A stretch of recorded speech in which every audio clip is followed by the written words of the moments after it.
que ya, fíjense cómo en ese punto abandona la idea más genital, sino que entra en el orden del universo simbólico. Lo que Freud, la idea freudiana hasta acá, es que la mujer no abandona nunca, digamos, la idea de obtener el falo de alguna manera, ¿no? Es un poco lo que él plantea en los textos. Esto es bastante interesante y tiene consecuencias en la clínica, digamos, ¿no? De hecho, uno de los posicionamientos que ya Freud lo establece en algunos de los textos tiene que ver con la histeria, y la histeria, digamos, justamente dentro de los posicionamientos clínicos, se plantea esto de su posicionamiento tiene que ver con el querer tener, por eso está del lado más fálico, digamos, ¿no? Esta es una lectura propiamente freudiana con un enorme trabajo, como ustedes habrán visto acá. Con Lacan y con su cuestión, lo que Lacan establece que esto, digamos, es la salida que estableció Freud, que es su salida fálica. Porque Lacan puede pensar en un más allá respecto de la mujer. ¿Y por qué va a pensar en un más allá? Porque él va a decir que no existe la idea de la mujer, ni como tampoco no existe la idea del hombre en el sentido de algo completo, ¿no? Sino que va a establecer que en el caso de la mujer, ¿sí? O lo femenino escapa digamos, al atrape que puede generar el falo, ¿no? O lo femenino escapa a la significación fálica. Hay algo allí que se inscribe a nivel de lo inconsciente, o mejor dicho, que no se inscribe, es decir, que a nivel de lo inconsciente, la lectura que realiza Lacan es que no hay una inscripción que diga que es lo femenino. Así como tampoco hay inscripción de que diga que es la muerte. Hay una película bastante viejita, porque es de 1959, que se llama El séptimo sello, es de Bergman, que es un director de cine. Es una película re interesante para poder pensar incluso, porque está situada en el siglo V, imagínense que tiene que ver con todo lo que es, a propósito, había en esa época, en ese tiempo, una peste que perseguía a la humanidad, ¿no? Y que la égida de ese tiempo del poder estaba en la Iglesia Católica, digamos, ¿no? Entonces, la Iglesia decía que esta peste, que le llamaban la peste negra, porque cambiaba la coloración del humano y se ponía negro, digamos, ¿no? Se oscurecía la piel, etc. Lo que se planteaba allí era que esta peste estaba comandada, digamos, estaba comandada por el diablo.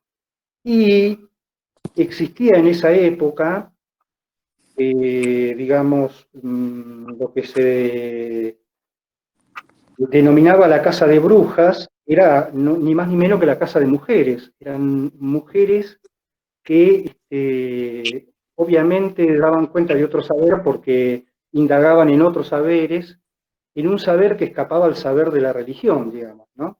Entonces, a partir de allí, estas mujeres eran perseguidas, crucificadas o quemadas, ¿no?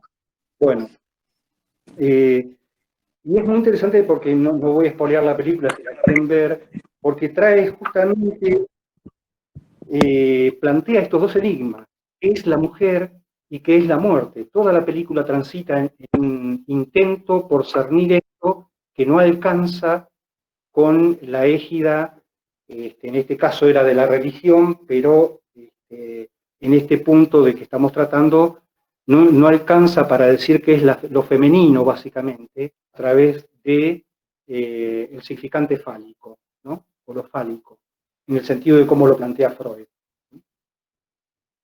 No sé si quieren hacer alguna pregunta hasta acá.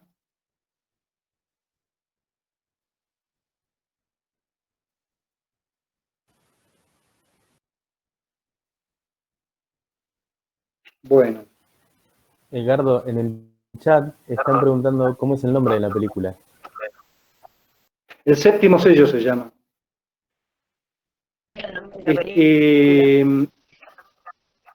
Está, qué sé yo, digamos, yo la vi hace mucho, pero ahora la vez pasada vi que lo que pasa es que estas plataformas como Netflix y Qubit, a veces la otra que yo digo es Qubit, que es otra plataforma, la tienen a veces un tiempo y después, como evidentemente la alquilan, pero ojalá que la logren rastrear y verla, digamos, porque, bueno, los diálogos son muy interesantes, muy poéticos a mi gusto, ¿no? Pues, seguramente hay películas más divertidas, ¿no? Pero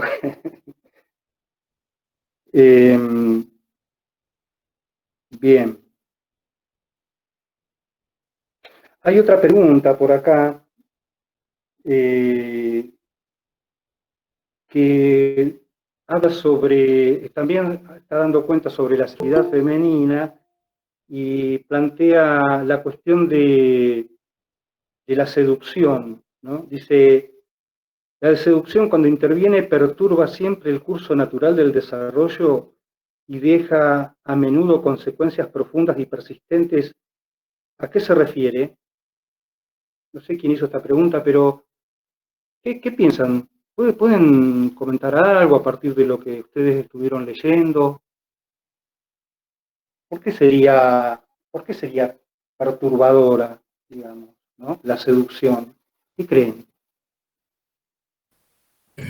¿Eso les Profe, a mí ocurre? lo que me pasa es que no tengo muy claro a qué se refiere Freud cuando habla de seducciones en esas infancias. Uh-huh. Y frente a esa incertidumbre de concretamente de qué está hablando, se me dificulta Uh-huh. como pensarlo de una forma un poco más clara. Uh-huh. ¿Vos rastreaste qué entendés vos por seducción?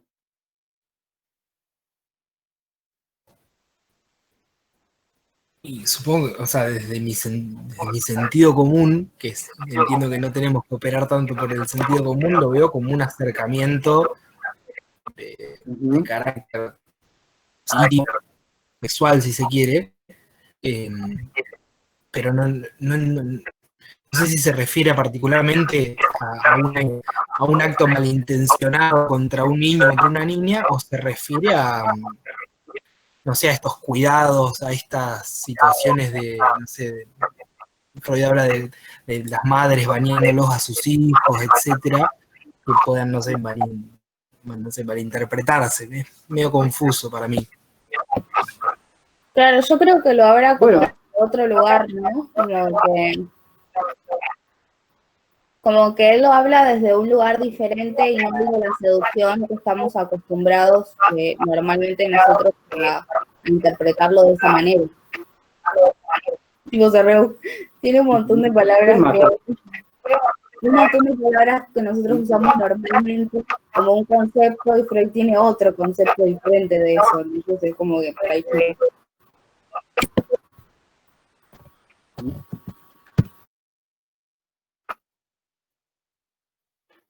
¿Quién más puede plantear algo al respecto? Se escuchó porque, profe, a mí me anda medio mal, no sé, porque a veces cada tanto vos te me cortás o hay un eco re feo. Profe, con respecto Ahí a seducción, ¿cómo? ¿cerca? Sí, sí. Y con respecto a seducción, como también pensándolo de un lado del sentido común, no podría pensarlo como si fuera una especie de transferencia o algo parecido. Si yo los méritos suficientes como para llegar a esa ilusión que uno tiene con respecto al otro.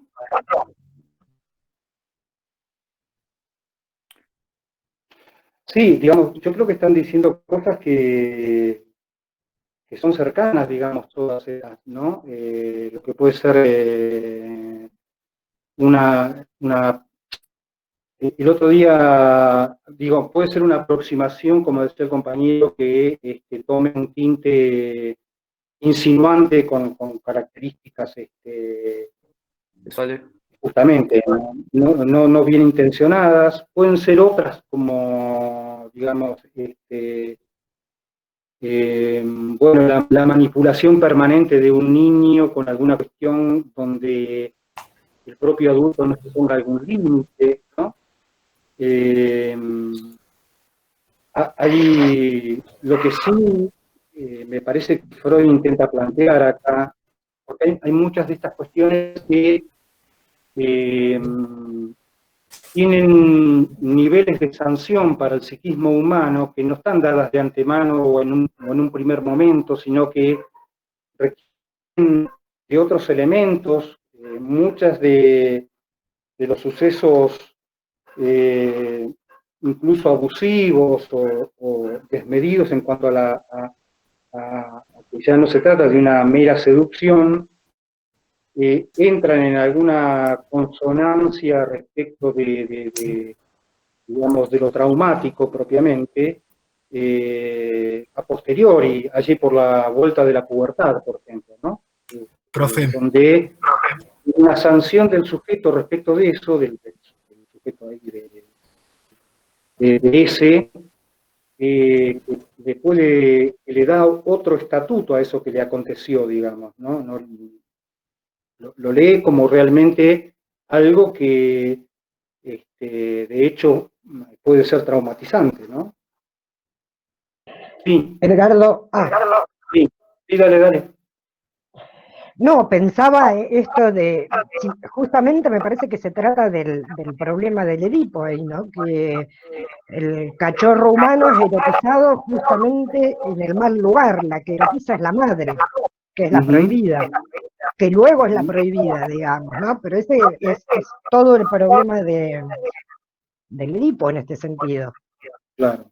Digo, porque efectivamente la relación de la madre con el niño es sexual. Claro. Sí. Y de ahí, justamente. es la que lo erotiza. Es lo que lo erotiza, y además pensaba, ya con el tránsito del Edipo, mediante, digamos, allí incluso por la segunda vuelta, a partir de la segunda vuelta del Edipo, con la pubertad adolescencia, donde aparece algo de estos a nivel de los síntomas, ¿no? Es decir, como retorno de algo reprimido allí, ¿no?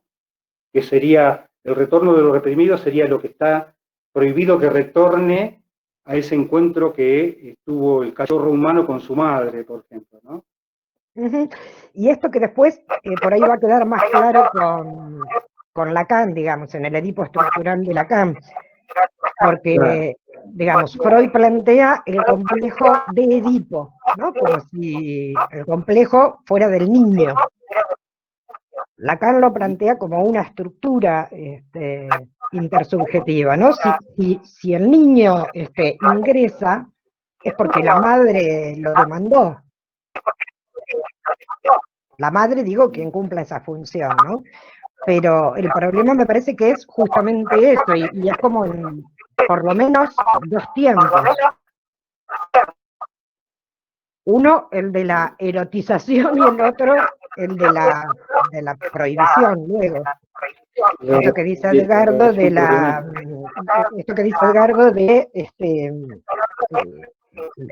la prohibición, si se quiere, del incesto, que va a reorganizar todas esas marcas previas. Sí. Y me pasó, por ejemplo, cuando vos decías eso. Sí. ¿Quién habla? que retomó No lo escucho. de las seducciones, un texto que trabajamos antes, en que Freud, ¿se escucha bien? Más o menos. No te escucha nada, Jeffrey. Profe, Disculpen, Creo que Edgardo, me parece que vos tendrías que cancelar tu micrófono cuando habla otro, para que no te tome ahí el eco. No, por decir eso, sí. No sé si el resto también me escucha con delay o es Edgardo solamente. Ahí se Yo te escucha escucho bien, Ahora igual. Ahora lo que pasa es que había eco en el micrófono del profe. Sí, No. sí, yo también te escucho bien. Buenísimo. No, que hablando de esto de las...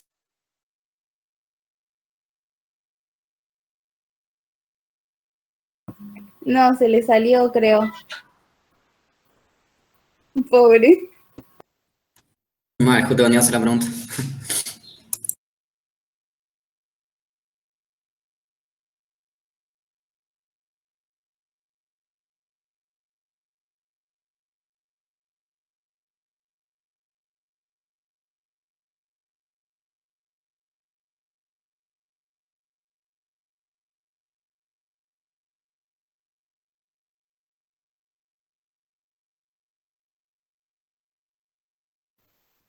Edgardo, tenés el micrófono en silencio.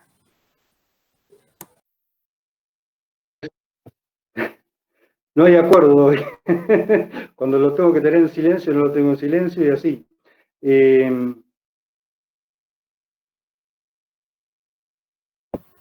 Ahí volvió Cristóbal. Se me cortó, no sé qué pasó. Bueno, se me vino a la cabeza este texto Bueno, de había una Freud que serie vimos anteriormente. acá mientras dice...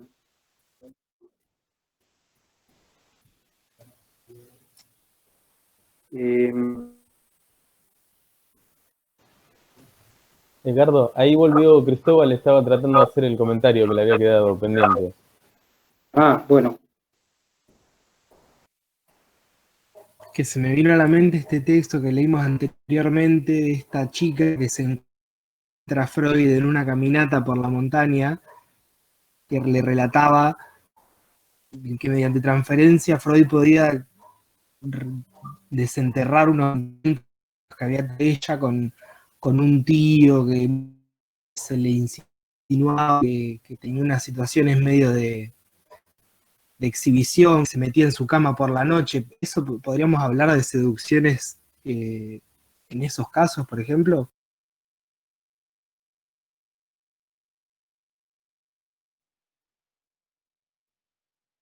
Bueno, lo que pasa que ahí ya hay otra cuestión porque, digamos, me parece que se puede hacer una lectura a nivel de lo que es la seducción, pero me parece que allí priman otras cuestiones que hay que ver qué consecuencias tiene en ese, digamos. Me parece más un acto abusivo ahí eso, ¿no? Hoy hablaba de seducción como parte de un tránsito que es propio del Edipo, en el sentido de el niño suponer que, digo esto, más ¿se escucha? De suponer que es todo para la madre en algún momento y ser a posteriori desalojado de ese lugar, digamos, ¿no? Al niño se le juegan toda una serie de deseos a nivel que quedan, digamos, sepultados en lo inconsciente respecto de esta madre, la madre, ¿no? Digamos, que se supone que el humano, si todo acontece como lo viene planteando incluso Freud, hay algo de la seducción de la que no escapa, digamos, por la vía que sea.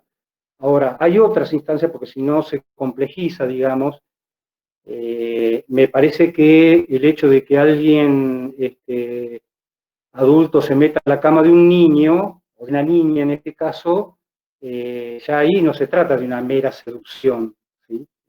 hay algo más en juego. ¿Sí? Hay un acto de iniciación. El otro día me contaba un señor, ya porque es un señor a esta altura del viaje y nunca había podido hablar de esto, muy llamativo y además, digamos, con mucho padecimiento, pero cuando él tenía 8 años, hay un chico un poco más grande que él dice, sitúa él que tendría 11 o 12 años, que en una cuestión, parece, de exploración y de juego sexual, produce un arrimete, digamos, ahí, digamos, donde él dice, no hubo ni penetración ni nada, pero el punto es que yo no sabía nada, dice, dice, yo tengo la impresión de que era ingenuo ante la situación, y eso, en un principio,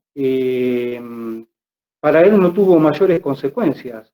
Las consecuencias vinieron cuando entra en otra etapa de su tránsito, digamos, ¿no? Donde ese acto empieza a ser interrogado si estaba bien, si estaba mal. Lo que él plantea, en principio, porque recién empieza a abrir esto, dice, yo me sentí muy inhibido, dice, respecto de lo que sería, digamos, a posteriori la posibilidad de acceder a un encuentro sexual. Me llevó mucho tiempo, dice él, ¿no? Bueno, como dice, y entonces trae medio entre risa y qué sé yo, digamos, esta cuestión de la postergación, y bueno, dice, me casé a tal edad, que para él era mucho, ¿no? Como si dijera, me casé a los 30 y pico, casi 40 años, tuve mi primer hijo, bueno, y habla de postergaciones. Fíjense que eso que puede ser, digamos, una cuestión casi de juego y de exploración, tuvo en él, porque el otro chico era un chico todavía que, si bien estaba entrando a la pubertad, era muy, muy chico también, ¿no?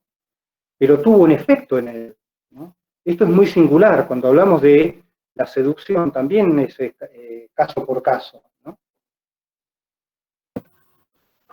Aparte, profe, retomando lo que decía Cristóbal sobre el caso, Sí. ella expresa que le da un poco de rechazo en la situación de su tío. Entonces, creo que eso no vendría más del lado de la seducción.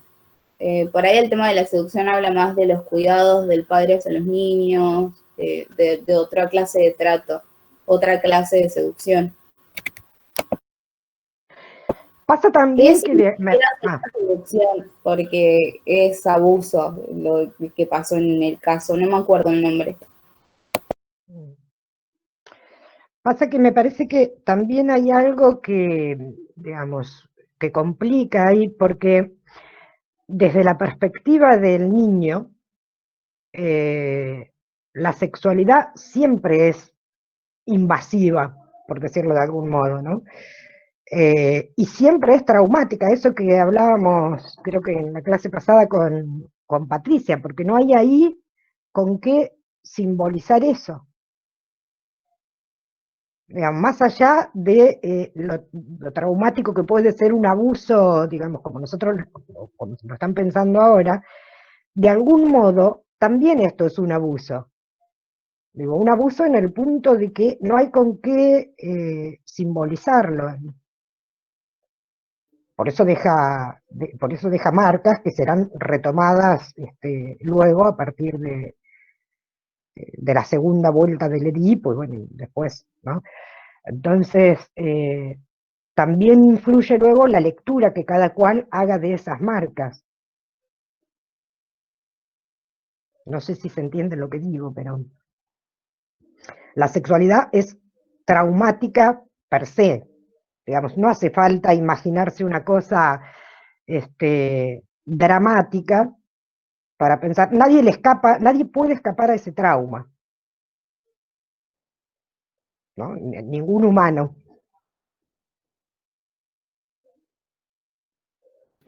Y efectivamente me parece que, digamos, la posibilidad de sancionarlo tiene que ver con ese otro momento de la segunda vuelta del Edipo, ¿no? Es de algo de ese tránsito que, bueno, un sujeto puede, un humano puede, digamos, resignificar esas marcas. Además hay algo de esto que Freud pesca, digamos, y que cambia toda su teoría sobre la histeria, que es el punto en el que él puede ubicar que no se trata de un abuso real y concreto, sino de la fantasía de seducción.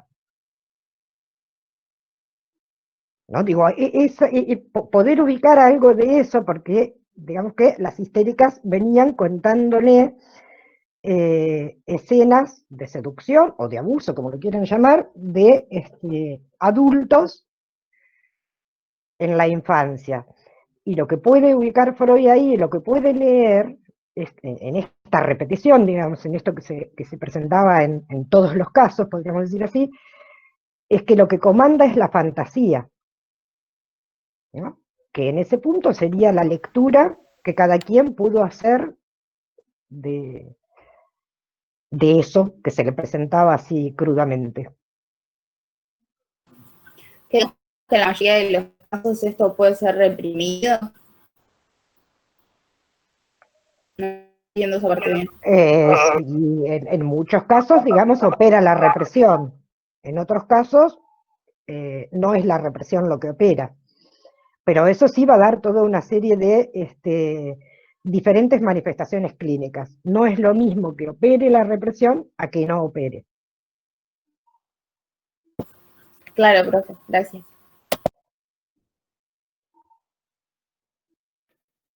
Sí, por eso, aunque parezca un refrito, digamos, digo, me parece que es importante establecer el caso por caso, ¿no? Digamos, incluso porque, bueno,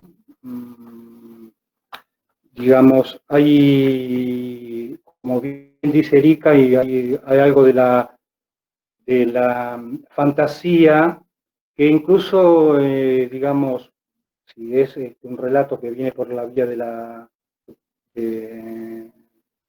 mujer, podríamos decir, bueno, está ligada a algo incluso de lo sintomático, ¿no? Pero después hay otros relatos que, digamos, son relatos inequívocos de abusos, ¿no? De hecho, ustedes pueden vislumbrar que hay muchas denuncias, parecen extemporáneas, pero digamos, denuncias que devienen entre la adolescencia y entrada a la juventud o algo por el estilo, y que además son relatos que no es un solo episodio, muchas veces sí, pero digamos, a veces hay un encadenamiento de varias situaciones, ¿no? No se trata de un solo caso. Por eso digo, por un lado está esta cuestión de la fantasía, y por otro, digamos, porque en la clínica es importante poder pesquisar esto. Si es algo de la fantasía que adviene en un síntoma, o es algo, un relato concreto de un abuso donde no hay mucha fantasía, digamos, acontece.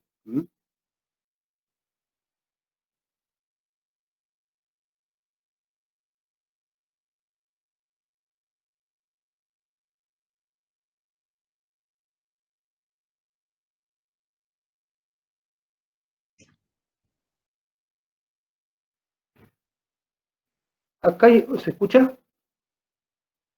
Acá hay una pregunta que dice, la mujer tiende a buscar de manera inconsciente la figura paterna en su pareja. En el caso de que no haya tal figura paterna presente, ¿qué sucede con esto? ¿Busca en su pareja algo parecido a la madre? ¿Se conecta esto con la bisexualidad que se menciona? Bueno, no sé quién, bueno, acá dice, la pregunta la hizo Josefina Ponte, Sol Martínez y Ana Collino. no sé, ¿qué piensan de esta pregunta? ¿Por dónde es que viene? ¿Qué leyeron?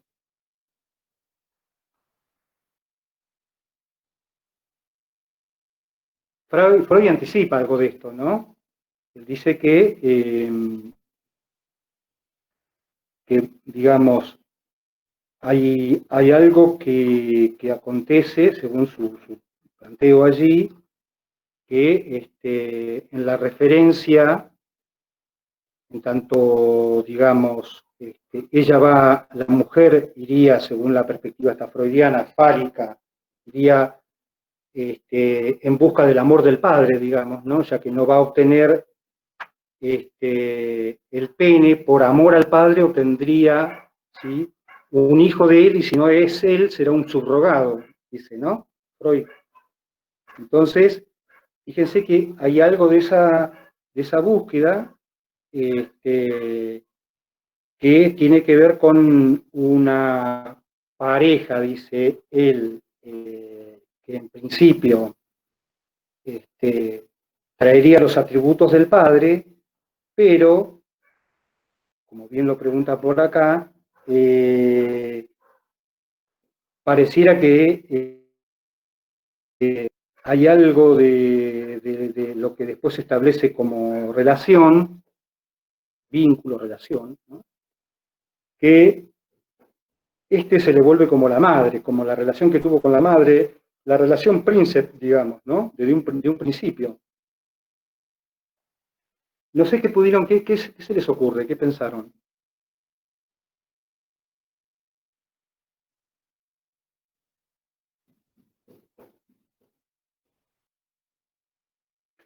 Porque a su vez hacen una conexión con la cuestión de la bisexualidad.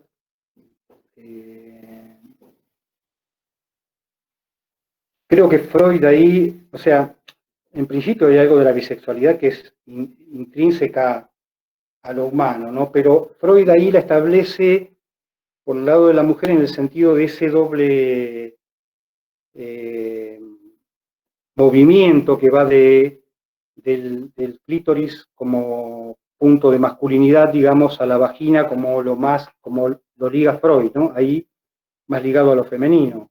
Pero ya sabemos, el mismo Freud dice que este planteo es un planteo insuficiente, digamos, ¿no? Que el humano va estableciendo distintos posicionamientos, oscilaciones, que él dice allí, lo femenino y lo masculino van más allá de la anatomía, ¿no? Lo femenino y lo masculino tendría que ver con otro tipo de posicionamiento, que no tiene que ver con lo genital, ¿no?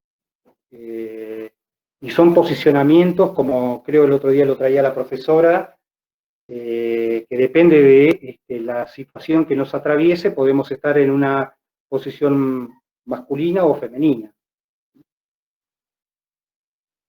Él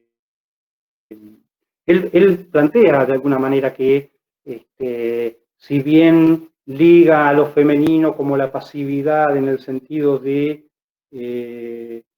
digamos, de la que se ubica como objeto a recibir, y lo masculino como la actividad, estas son posiciones que pueden fluctuar, ¿no? Van fluctuando, de hecho, ¿no? Fluctúan en las mujeres y en los varones.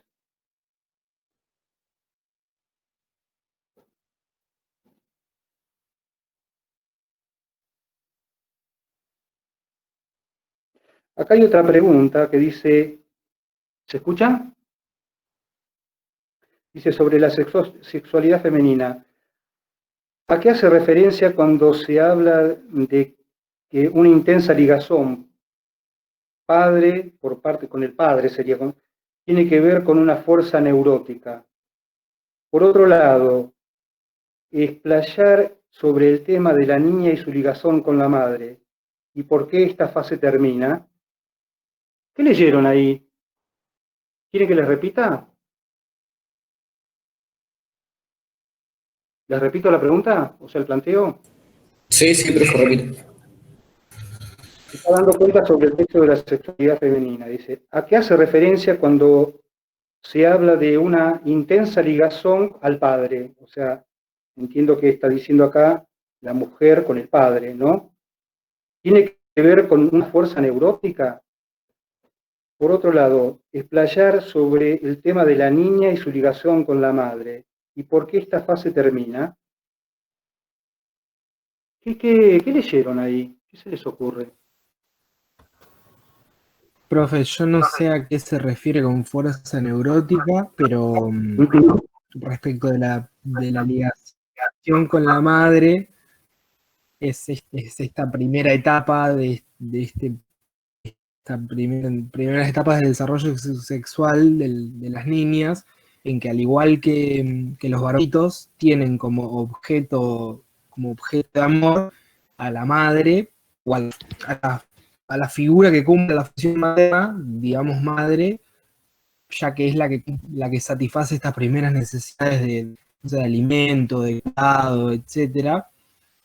Y bueno, esto también es correlativo a esta primera identificación, a esta primera primacía del clítoris como zona como primordial de la sexualidad de la niña, que al descubrir la niña la castración, esto que le falta o esto que tiene más pequeño, empieza a sentir frente a la madre ciertos sentimientos más de carácter negativo. No es sentimientos la palabra, pero es lo que me sale ahora, esto de no haberla alimentado lo suficiente, de tener que compartir el amor de ella con su progenitor. Después, no sé, también habla de Freud de la aparición de un hermano o de un otro niñito, y después principalmente este rencor de no haberla parido con no sé, con el sexo correcto, no haberle dado a ella un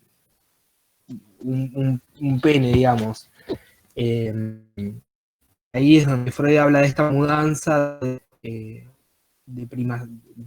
zona, creo que dice zona sexual como primordial del clítoris a la cavidad vaginal, y de objeto de amor de la madre a su padre, a la figura, la figura que cumple la función paterna. Porque bueno, no puedo tener mi pene, mi falo, de alguna forma lo tengo que recibir. Y ahí habla del rencor a la madre, de conductas así de rebelión, y varias cosas más que no podría explicar bien. Profe, por ahí, basándome un poco en esa pregunta, no la hice yo, pero un poco más o menos por el tema de que, ¿por qué el hecho de que la niña esté un poco enojada con la madre por no tener falo, se apega un poco más al padre, y por qué el niño, al darse cuenta de que va a ser, al pensar que va a ser castrado, no al darse cuenta, estuve mal, al pensar que va a ser castrado, no tiene ese desapego de la madre tampoco? O sea, como que él no tiene el desapego de la madre y la niña sí.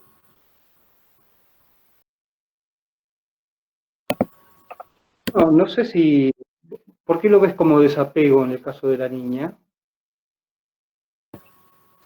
Porque en el texto decía en una parte como que ella sentía un poco de enojo con su mamá por eso, entonces era como que se apegaba un poco más al padre porque tenía eso que ella quería y que no tenía, digamos.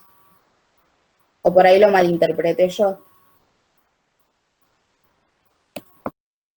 Sí, no sé si como desapego, sí que hay algo de ese reclamo a la madre, como lo planteaba recién en el desarrollo de Cristóbal, que hay un reclamo a la madre que, bueno, no parece, según el planteo freudiano, no cesa rápidamente, digamos, ¿no? Hay un reclamo por lo que no le dio, en otro momento porque supone que ella es la que tiene, la madre, digo, ¿no? Y bueno, eso, por supuesto, que la ubica en la línea en referencia al padre, digamos. Pero bueno, parece que Freud lo dice en los dos textos, básicamente, ¿no? Insiste mucho con esta rivalidad entre la mujer y la madre, digamos, ¿no? De hecho, es algo bastante constatable clínicamente. Cristóbal en su planteo, digamos, daba cuenta de justamente los efectos que tiene la envidia del pene, digamos, ¿no? En este caso, o ese, digamos, eso que no se abandona de reclamar. Esta es una posición que puede tener, no todos, justamente porque, si ustedes recuerdan las salidas del Edipo freudiano, no es en todos los casos este reclamo estrictamente en el punto más álgido del reclamo, ¿no? Más bien hay algunos posicionamientos femeninos que están más ligados a no reclamar, ¿no? Algo de eso. O suponer que no tienen nada, no tienen, digamos, que estaría más cerca del planteo de la renuncia, pero en el sentido que no entendamos que se trata de subrogados del pene, digamos, ¿no? Que no tienen, por ejemplo, capacidad para tal cosa, que no tienen tal cosa, algo por el es un punto de carencia que, digamos, con Freud podemos leer que se remite a ese pene que supone no le fue dado.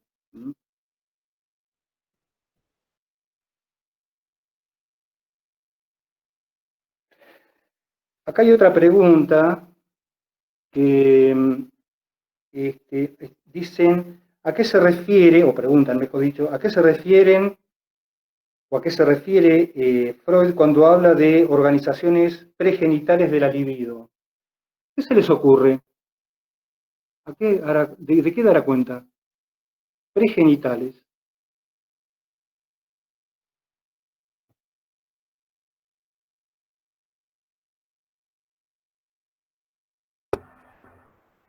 No, la verdad, profe, que a mí hasta me confunde un poco,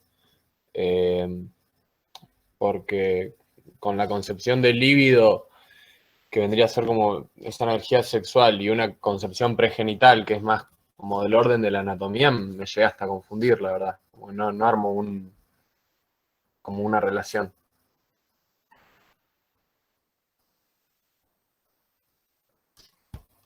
En principio me parece que la pregunta está planteando lo que sería lo previo a la primacía de los genitales, en este caso, ¿no?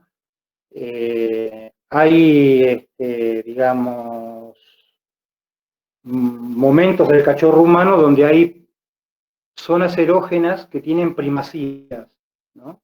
Que son pregenitales justamente. Por ejemplo, digamos, la oralidad es, digamos, una primacía donde la energía libidinal está ubicada a nivel de la cavidad bucal, el pecho, ¿no? Hay otra primacía de otro momento, no estamos hablando de evolución, sino estamos hablando de momentos tocantes a la libido, que tiene que ver con la zona erógena de la zona anal, digamos, ¿no? O sea que me parece que es una pregunta que está planteando respecto de la organización pregenital, que vendría a ser, es la organización ligada a la infancia, justamente, previo en todo caso al tránsito fálico, digamos, ¿no? Donde allí la pregnancia de la libido estaría ligada justamente a lo fálico propiamente, ¿no?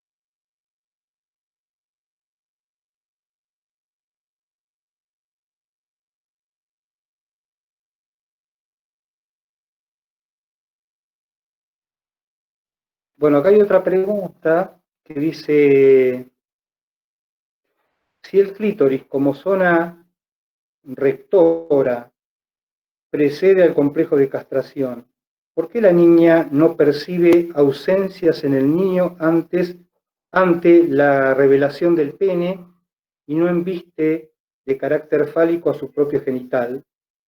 En otras palabras, ella no solo posee vagina, aspecto femenino, sino también análogo viril. ¿El tamaño determina la noción de superioridad?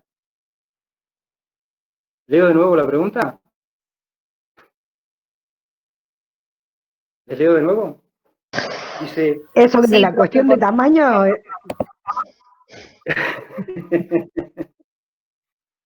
dice, si el clítoris como zona genésica, dice ahí dice genésica rectora, precede al complejo de castración, ¿Mm? ¿Por qué la niña no percibe ausencias en el niño ante la revelación del pene y no embiste de carácter fálico a su propio genital? Voy a pedir aclaraciones sobre esta pregunta, porque, en otras palabras, ella no solo posee vagina, aspecto femenino, sino también el análogo viril. ¿El tamaño determina la noción de superioridad? ¿Quiénes hicieron esta pregunta? Bueno, yo tengo los nombres acá, pero digamos, Yo le hice, ¿por dónde es que profesor. viene? Al momento de pensar la pregunta, me acordaba de lo que decía Patricia, de que ante la diferencia se percibe una ausencia. Entonces, Ujú. si el clítoris es la zona rectora de la niña, ¿por qué ante el pene ella no se embiste de carácter fálico a su propio genital? Ujú. Dice, en otras palabras, ella no solo posee vagina, aspectos femeninos también, el análogo viril, pero me parece que en la misma pregunta final está algo de la respuesta. Dice, ¿el tamaño determina la noción de superioridad? Digamos, me parece que ahí justamente la cuestión de la diferencia, ¿no? O sea, volvemos a algo de lo que tiene que ver con esto que Freud establece allí como envidia del pene, digamos, ¿no? sí, y que cuando hablamos de diferencia, digamos, eso es netamente simbólico, porque nadie podría decir que a la pava le falta una bombilla, por ejemplo, ¿no? Y sin ¿Cómo, Erika, cómo embargo, dijiste? digo, nadie podría decir que a la pava le falta una bombilla, por compararla con el mate. Pero me parece que el punto es ese, ¿no? Que de lo que se trata es del significante, del orden de lo simbólico. Y hay algo ahí que, digamos... Podríamos decir que a la mujer no le falta nada, digamos, en ese punto. Exacto. No le falta nada. No es, pero es algo que se percibe que me parece que tiene que ver con algo en el orden de lo que es la primacía del falo como inscripción, ¿no? Como inscripción, digamos, a nivel incluso de lo inconsciente, porque como no se inscribe, digamos, el agujero de lo que sería la vagina, ¿sí? Hay algo ahí que se puede inscribir aquello que, digamos, en el sentido que lo plantea Freud, que puede estar ante la posibilidad de perderse, ¿no? Se puede perder, sería. O sea, que el falo es, digamos, el significante que plantea, digamos, justamente la posibilidad que se tiene pero se puede perder, ¿no? Bueno, yo no sé cómo vamos con la grabación, Juliana. ¿Hasta ahora todo bien?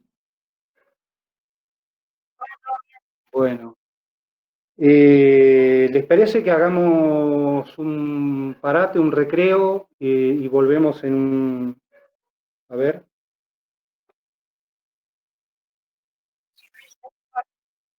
Son y cuarto, ¿no?